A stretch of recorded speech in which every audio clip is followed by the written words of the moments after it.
Hello, hello, hello, and welcome back to my channel. My name is Gay Glassby, better known in this fiber industry as GGmadeit. I like to tell everybody that my name has dual meaning. If I have anything, any kind of knitwear on, odds are I made it, and I've made it through my storm. And so many storms there's been.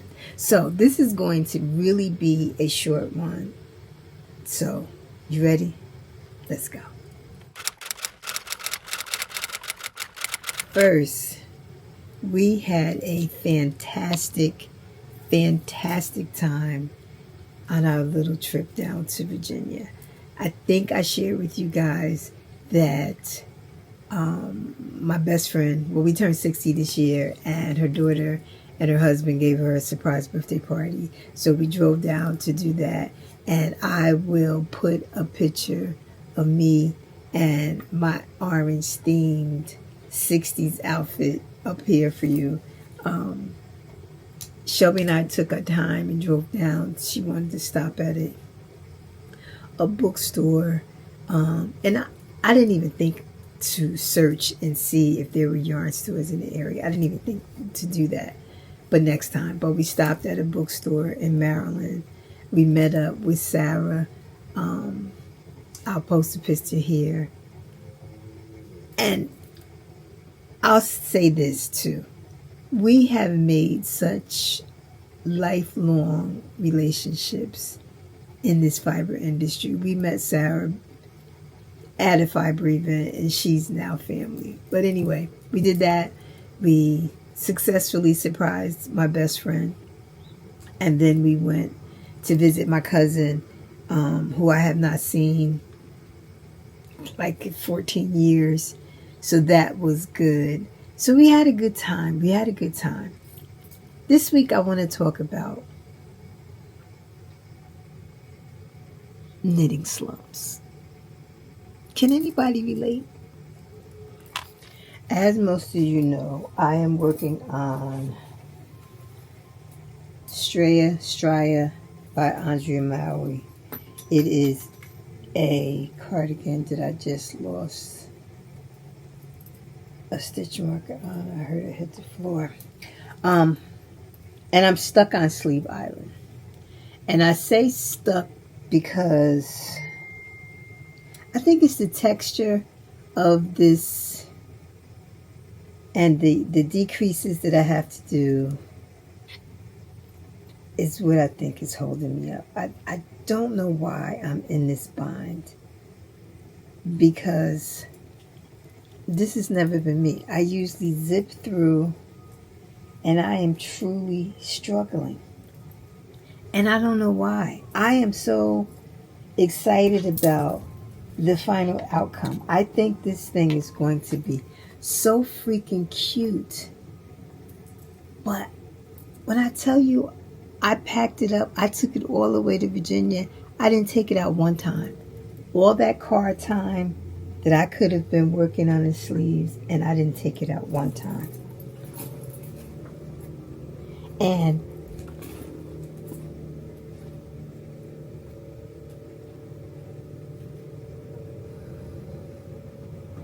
there was a time when I would hear people say they were in a slump, or, they were in a knitting slump. And I just didn't understand it, because I would go from project to project to project. And I promise you, I am there. I am firmly in a slump. And so I'm coming to you guys to say, how do you work your way around it? Like, what do you do to get yourself back on it? I did ask this question on my Facebook page. And one thing that somebody said that I absolutely cannot do, and they said start another project. If I put this down and start something new, I'll never come back. I know me. I know I'll never come back. And it's too cute not to finish. So I am going to do my damnedest to push through. Because it just doesn't make any sense that I'm still working on this sweater. So that's the plan there. I am going to, because you got all the things coming up. So I just saw the the vote for the Knit Collage Spring, and there's a cute little tee that I want to make. So I have to finish this. I have to finish this. I have to finish this. So that's where I'm at. For the first time in my knitting history, I am truly, truly stuck. Like, I don't know what's holding me up. I can't put my finger on it.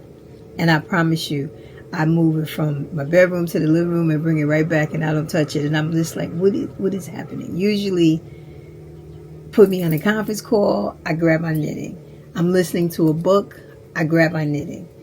And I don't. So help. This week, there's a cry for help. Like, what do you do when you find yourself here, or if you have found yourself here? Because I am truly struggling. I am truly, truly at a loss to what to do. Outside of force myself. And I don't want to force it, because I don't want to make a mistake. And I don't know how. And that could be it. It could be because I don't know how to very easily fix my mistakes with this this stitch combination, because you're knitting one stitch below. So when I try to fix it, it makes a mess. So that could be another thing that's making me pause, but I don't know. So what am I doing in the meantime? What's taking up my space? As you guys know, Shelby and I started a podcast, The Well-Read Wool.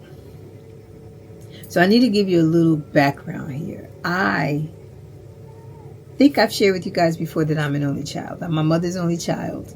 So coming up, most of my favorite things, most of my favorite hobbies were things that I could do, that I could entertain myself, that I didn't require anyone else. Because coming up, I was too dark, so I was teased. I was called names. I was called Four Eyes because I had to wear glasses.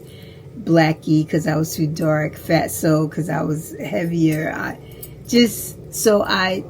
I tended to do things that didn't require other people. And reading was one of my favorite things. And it's funny, not funny, it makes me feel good that my baby has arrived in the space where she is, where she truly enjoys books. Nothing warms my heart more than when we go to events and the authors know her, and they, the people that are there for the event, same as we are excited to see her. It's just been a really, really good feeling to watch that side of her manifest, because what she's doing now, back when I was doing it, we didn't have social media, right? So a lot of the books were word of mouth. And if I find an author that I loved, usually a Black author, and I would go to, Borders or Barnes and Noble or whatever the local bookstores were, usually I would have to wind up ordering the book if it was a big box bookstore. If I went to a little local bookstore, I usually can find them. But it's really warmed my heart that we've kind of met at this stage of our lives in the middle of books. She has introduced, and I've said this before, so many books to me that I don't know that I would have necessarily read before. So since I have lost my knitting mojo temporarily, because I am going to find it, I've been reading a lot more. And the two things, if you're following, I will make sure I put a link in the description bar if you're not. But we just finished the third episode talks about Ken by Tayari Jones. I think I'm saying her first name right, sir. Very good. Very, very, very good. Talks about friendship. It talks about family ain't always blood, and how we navigate life with our chosen families, and how life can take you on different paths, but true connections always bring us back together. This was very good. And then I just just finished Judge Stone. I'm not going to say much about this. Next episode, we will be discussing that one. But that's what I have been doing while I can't knit, right? So usually I listen to books so that I can knit at the same time. But because I haven't been able to knit, I just haven't had the desire, and I don't know why. I've been reading a lot and getting mad at these characters and enjoying that. But yeah. So what are your other things? What other things do you enjoy doing that if you found yourself in a slump like I am right now, what do you do to replace that? Because I am truly struggling. So I'm looking forward to next month going to Nash Fest. I think that will samples always get me. It never fails. So I'm sure being in that environment, being around all the samples, watching the people walk around with their wares, I'm sure that will inspire me. So I'm looking forward to that. So yeah, help me. Give me some suggestions. What do you do if you ever get into a slump? Let me know. And I'll end with a life update. As you can see, I have on my staple linen top, and girl, I could put this thing on without a bra and carry my tail outside without a bra. I don't think I've ever done that in my life.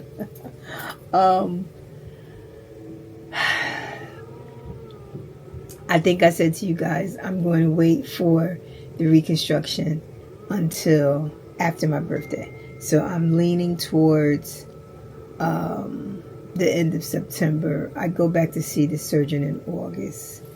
I still get a little discomfort at night. It's like when I'm moving from one position to another, it's like I can feel the spacers moving around or something, and it's not very comfortable. But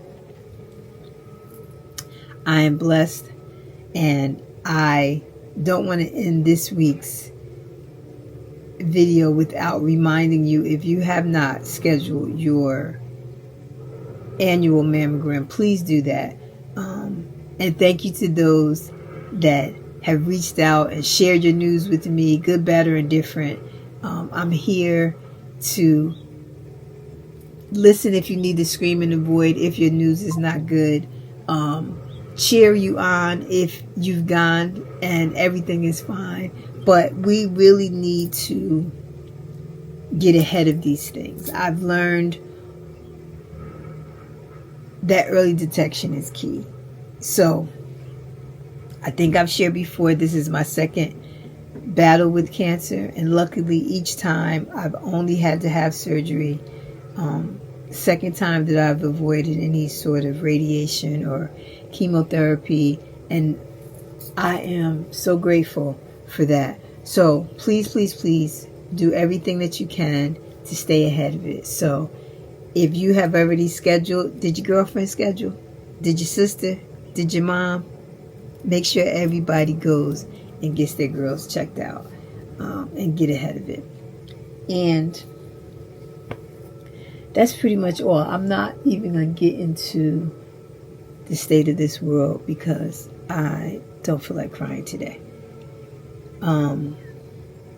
Yeah, we're not doing that. All I'm going to say in regards to that, in regards to the state of, you deserve to be happy in spite of. You deserve joy, even if it's little pockets of it. I need you to actively find it. Do what you can, whatever that looks like for you.